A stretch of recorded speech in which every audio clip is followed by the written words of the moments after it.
шаарынан Ошту көздөй жөө чуркап келе жаткан Оболбек Осмонбеков 672 чакырым аралыкты ийгиликтүү багындырды. Оболбек мырза жаш кезинен бери спорт менен алектенип, алыс аралыкка чуркоону өздөштүргөн. Жаштардын көңүлүн спортко бурдуруу үчүн 23 март күнү жөө Бишкек шаарынан чыккан. Аба ырайынын өзгөрүшү жана жолдун узактыгына карабай ашууларды басып өткөн. Спортчуга райондордон жаштар кошулуп бирге марафонду өткөргөн. Оболбек мырза Өзгөн районуна жеткенде Ош шаарынын спортчулары тосуп алып, каланын борбордук аянтына чейин коштоп келди. Марафончуларды жергиликтүү бийлик өкүлдөрү жана спорт комитетинин кызматкерлери салтанат менен тосуп алды.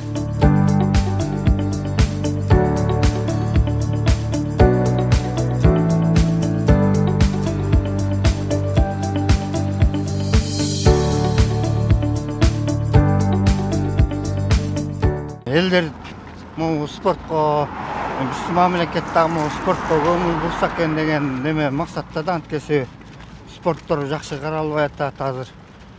Жаштардын баары бүт азыр телевизор жана компьютер неме телефончу.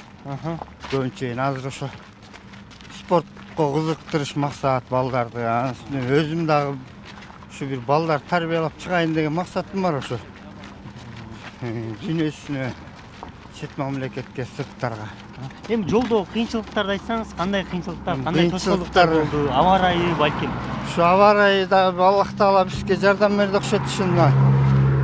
Биз келатканда ушундай жылуу болду. Төө ашуудан ашканда да күмбүркөлүп мындай жылуу болуп турду да, бирокчу.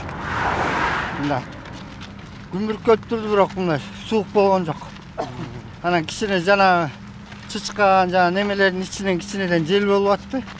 Алардан өтүп кетип атты алардан. Өзүңүз мурун спорт менен маш алектенип жүргөнсүз да, занимайтет. Мен эми 6-жыл быйыл ошо чуркап жүрөм. Кыргызстанда любительдердин арасында чемпионмун да.